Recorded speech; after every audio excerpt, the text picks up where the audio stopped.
सभी साथियों को नमस्कार। स्वागत है आपका शिक्षकों एवं कर्मचारियों के अपने YouTube channel we educate you में।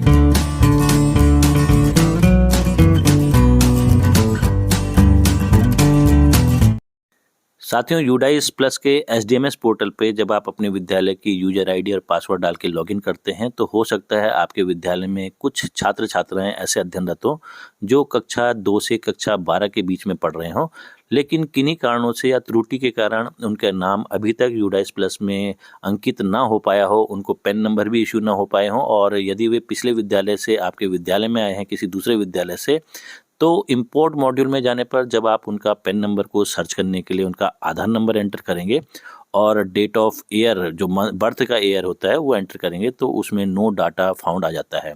तो ऐसे विद्यार्थियों को जो कक्षा 2 से 12 में अध्ययनरत हैं और जिनका यूडाइस प्लस के एसडीएमएस पोर्टल में अभी तक नाम अंकित ना हो पाया हो, तो वो किस प्रकार से आप कर पाएंगे, आज के वीडियो में हम स्टेप बाय स्टेप ये आपको पूरी जानकारी देने वाले हैं। तो कृपया वीडियो को अंत तक अवश्य देखिएगा। वीडियो पसंद आए तो वीडियो को लाइक एवं शेयर अवश्य कीजिएगा तथा शिक्षा विभाग से संबंधित हमारे इस महत्वपूर्ण चैनल को सब्सक्राइब करके अवश्य रखिएगा। तो चलिए वीडियो स्टार्ट करते हैं और आपको स्टेप बाय स्टेप बताने का प्रयास करते हैं कि आप अपने विद्यालय में अध्ययनरत कक्षा 2 से कक्षा 12 तक के जो छात्र छात्राएं हैं जिनका एसडीएमएस पोर्टल में अभी तक नाम अंकित हो ही नहीं पाया है, उनका नाम आप किस प्रकार से ऐड कर पाएंगे। तो चलिए वीडियो स्टार्ट करते हैं। यूडाइस प्लस में जब आप अपने विद्यालय का लॉगिन आईडी और पासवर्ड डाल के एसडीएमएस पोर्टल पे लॉगिन करते हैं तो आपके विद्यालय का डैशबोर्ड इस प्रकार से दिखाई दे जाता है।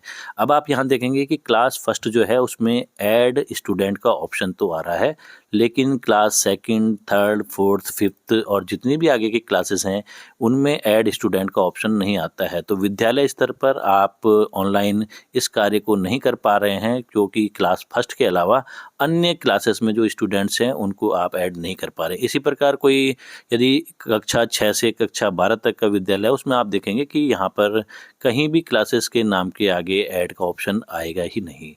तो इस समस्या का निवारण आप किस प्रकार से कर सकते हैं, तो उसके लिए आपको सिंपली अपने विद्यालय का जब आप यूजर आईडी और पासवर्ड डाल के एसडीएमएस पोर्टल पे लॉगिन करेंगे तो सबसे पहले जो आपको इंटरफेस दिखाई दे जाता है उसमें आपको कई विकल्प दिखाई दे जाते हैं। ये देखेंगे तो यहाँ पर आपको सबसे नीचे फॉर्म सेंटर का ऑप्शन दिखाई दे जाएगा, इसमें आपको क्लिक कर देना है और यहाँ पर 2 प्रकार के फॉर्म आपको दिखाई दे जाएंगे। तो फॉर्म S02 ये फॉर्म है format for student for adding students up to class second to class 12। तो आपको इसमें जो डाउनलोड का ऑप्शन है इसमें क्लिक कर देना है।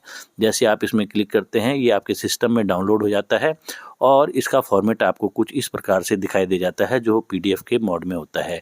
अभी हम आपको इसको खोल के दिखाते हैं कि ये फॉर्मेट किस प्रकार सा है और इसको भरने का तरीका भी बताएंगे कि आप किस प्रकार से इसको भरकर अपने विद्यालय से संबंधित जो ब्लॉक MIS हैं या फिर ब्लॉक शिक्षा अधिकारी कार्यालय या फिर जो भी इस कार्य के लिए रिस्पॉन्सिबल पर्सन होंगे उनके कार्यालय में आप इनको यथासमय जमा करा सकते हैं और उसके बाद ये कार्य संपादित कर देंगे। जो भी रिस्पॉन्सिबल पर्सन होंगे, चाहे ब्लॉक MIS हैं, चाहे संबंधित विकासखंड के शिक्षा अधिकारी हैं या फिर कोई अन्य, तो उसके बाद आपके जो स्कूल का एसडीएमएस पोर्टल है उसमें इन छात्र छात्राओं को आप देख सकते हैं जिनका अभी तक एसडीएमएस पोर्टल पे नाम अंकित ही नहीं हो पाया होगा किन्हीं त्रुटिवश। तो यहाँ पर हम एक एग्जाम्पल देते हैं और उसके जरिए आपको बताने का प्रयास करते हैं डेमोस्ट्रेशन के माध्यम से। काल्पनिक नाम होंगे, काल्पनिक आधार संख्याएं होंगी। तो यहाँ पर आप देख सकते हैं फॉर्मेट आपके स्क्रीन के सामने है। तो ये फॉर्म S02 है, format for student adding in UDISE plus for class second to class 12 by block और डिस्ट्रिक्ट स्टेट MIS। तो सबसे पहले आपको अपने विद्यालय का यूडाइस कोड लिख देना है। ये काल्पनिक यूडाइस कोड हमने लिख दिया है। स्कूल का नाम लिख देना है आपको, यूडाइस डिस्ट्रिक्ट नेम लिख देना है, आपका जिला कौन सा है, आपके विद्यालय का जिला और आपका विद्यालय किस ब्लॉक के अंतर्गत आता है उसका चयन यहाँ पर कर लेंगे। अब यहाँ पर जो फॉर्मेट है अलग अलग कॉलम दे रखे हैं, सीरियल नंबर दे रखा है, क्लास एंड सेक्शन, जिस क्लास में आपको किसी छात्र को ऐड करवाना है जिसका नाम पहले से कभी अंकित रहा ही नहीं होगा, तो यहाँ पर आप देख सकते हैं उसका हम चयन कर लेंगे। जैसे हमने मान लिया उदाहरण के लिए क्लास 7th में किसी छात्र को ऐड करना है, तो यहाँ पर हमने सीरियल नंबर 1 लिख दिया है और क्लास 7th का यहाँ पर हमने चयन कर दिया है। उसके बाद जो स्टूडेंट्स की डिटेल होती है उसको यहाँ पर हमें फीड करना होता है, जो जो वांछित सूचनाएं इनके द्वारा मांगी गई हैं। जैसे स्टूडेंट का नाम तो इंग्लिश के कैपिटल लेटर्स में आपको लिख देना है और स्पेलिंग को आपको ध्यान रखना है, स्पेलिंग मिसमैच ना हो। जेंडर इसका जैसे हमने मेल लिख दिया और डेट ऑफ बर्थ जो काल्पनिक है 18 जनवरी 2012। इसके बाद पेरेंट्स डिटेल में फादर का नाम और मदर्स का नाम यहाँ पर आ जाता है, तो इस स्पेलिंग को आप ध्यान रखें। स्टूडेंट्स अदर डिटेल में स्टूडेंट आधार नंबर, तो ये आधार नंबर हमने लिखा है, ये काल्पनिक लिखा है, इसका वास्तविकता से कोई संबंध नहीं है और इस आधार नंबर से किसी की निजता का कोई भी वर्णन नहीं हो पाएगा। Name of student as per आधार, अब आधार में जो नाम लिखा हुआ है ऑब्वियसली आपको वही नाम लिखना है, रोहित कुमार, जो हमने पहले भी लिखा है अभी। Admission date in present school, आपके विद्यालय में इनके द्वारा कब एडमिशन लिया गया तो उसको यहाँ पर आपको मेंशन कर देना है।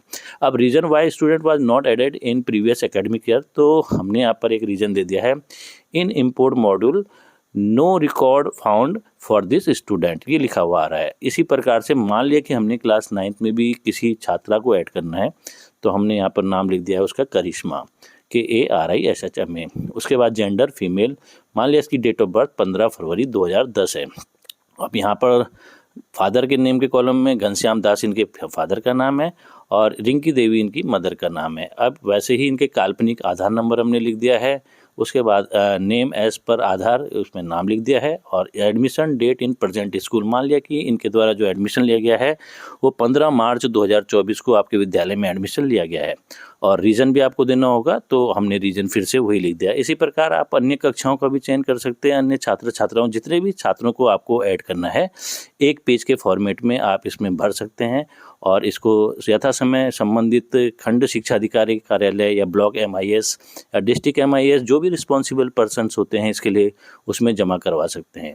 इस फॉर्मेट के सबसे अंत में यहाँ पर आप देखेंगे कि स्कूल के प्रधानाचार्य जो भी चार्ज पे हों, चाहे फुल फ्लैश प्रधानाचार्य हों, उनकी सिग्नेचर हो जाएगा, उनका नाम आ जाएगा, डेट आ जाएगी और उसके बाद स्टैंप आ जाएगा। और ये वाला जो दाईं तरफ है ये ब्लॉक एजुकेशन ऑफिसर और इक्विवेलेंट जो कि ब्लॉक MIS होते हैं उनके लिए छोड़ दिया जाएगा, तो उनके द्वारा जब वो रिसीविंग आपको देंगे तो इसमें वो सिग्नेचर करके भी आपको दे सकते हैं। तो इस प्रकार ये फॉर्मेट आपके पास उपलब्ध है, इसको आप डाउनलोड कर सकते हैं और आपके विद्यालय में जो भी छात्र छात्राएं अभी तक ऐड नहीं हो पाए हो HDMS पोर्टल में, उनको आप ऐड कर सकते हैं। तो साथियों, यदि यह वीडियो आपके लिए लाभकारी साबित होता है तो वीडियो को अधिक से अधिक लाइक एवं शेयर अवश्य कीजिएगा तथा हमारे शिक्षा विभाग से संबंधित इस महत्वपूर्ण चैनल को सब्सक्राइब करके अवश्य रखिएगा, क्योंकि यह शिक्षा विभाग से संबंधित एक महत्वपूर्ण चैनल है और समय समय पर हम इस चैनल के माध्यम से आपको शिक्षा विभाग से संबंधित कई अन्य महत्वपूर्ण सूचनाएं भी प्रदान करने का प्रयास करते रहते हैं। धन्यवाद।